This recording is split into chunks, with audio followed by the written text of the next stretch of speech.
പക്ഷെ ഈ വീണ ജോർജിന്റെ വിഷയം പറഞ്ഞല്ലോ, അപ്പം പരിക്കേറ്റു. അപ്പൊ അത് ആ വിഷ്വല് നമ്മൾക്ക് കണ്ട വിഷ്വല് മാഷിന് കണ്ടിട്ടുണ്ടാവും.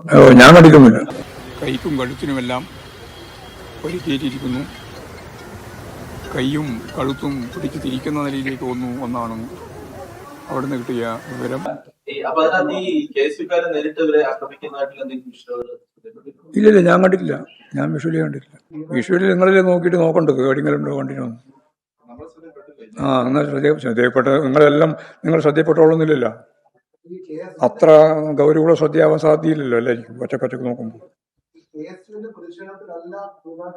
പിന്നെ ഇവിടുന്ന് വീട്ടിൽ വരുമ്പോ പരിക്ക് ഇതെല്ലാം നിങ്ങൾക്കെല്ലാം ചോദിക്കാൻ പറ്റുമത്. യഥാർത്ഥത്തിൽ എന്താ സംഭവിച്ചാൽ അവിടെ മറഞ്ഞു നിന്നിട്ട് ഗറില്ല ആക്രമണം പോലെയാണ് നടത്തിയത്.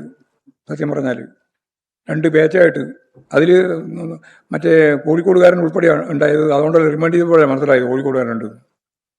അപ്പോൾ അതിന് പറ്റുന്ന ചില ടീമിനെയാണ് ഇറക്കിയത്. ഗറില്ല യുദ്ധം പോലെ കൈകാര്യം ചെയ്യാനാണ് അവർ ശ്രമിച്ചത്. പോലീസിനോ? ഗറില്ല യുദ്ധം നടന്നാലേ എങ്ങനെയാ പോലീസിന് നേരിടാൻ പറ്റുക? അതറിയാം. ഗറില്ലിനെ പറ്റി വല്ലതും കേട്ടിട്ടുണ്ടാവും? ഗറില്ലയെ പറ്റിയൊന്നും കേട്ടോ? അല്ല, ഗറില്ല യുദ്ധത്തെ പറ്റി എന്തെങ്കിലും കേട്ടോ? കാര്യങ്ങളാണ് പറയാനുള്ളത്. പക്ഷേ ഈ 2 ടേം നിബന്ധന നേരത്തെ ഉണ്ടായിരുന്നല്ലോ, അക്കാര്യത്തിൽ എന്താ വിജയം മാത്രമാണ് മാനദണ്ഡം അതോ ഇത്തവണ? അല്ല, രണ്ടാം ടേമും വിജയവും രണ്ടും ചേർത്തുകൊണ്ടാണ്. 2 ടേം ചിലയിടങ്ങൾ പാലിക്കും, ചിലയിടങ്ങൾ വിജയ സാധ്യത. അങ്ങനെയല്ല, ഞങ്ങള് ഉറപ്പായിട്ടും ജയിക്കുന്ന സ്ഥലത്ത് സ്വാഭാവികമായിട്ടും 2 ടേം നിർബന്ധിക്കുന്നതുകൊണ്ട് യാതൊരു കുഴപ്പമില്ലല്ലോ. അങ്ങനെ അല്ലാത്ത സ്ഥലങ്ങളിൽ സ്വാഭാവികമായിട്ടും വിജയം ഒരു പ്രധാനപ്പെട്ട പ്രശ്നമാകുമ്പോൾ അവരെ ഈ മാനദണ്ഡത്തിന്റെ പേരിൽ മാറ്റുക എന്നുള്ളത് ജയത്തെ പ്രതികൂലമായിട്ട് ബാധിക്കുക ചെയ്യും. അതാണ് കാര്യം. അത് ഞാൻ പറഞ്ഞില്ലേ, ഉറപ്പായി ജയിക്കുന്ന സ്ഥലത്തെല്ലാം 2 ടേം പാലിക്കും. ഞാൻ മത്സരിക്കുന്നില്ല. മുഖ്യമന്ത്രി മത്സരിക്കുന്നു. ഇന്നലെ തന്നെ PV വിക്കാക്കി നിങ്ങൾ തീരുമാനിച്ചു. നികേഷ് കുമാറിന്റെ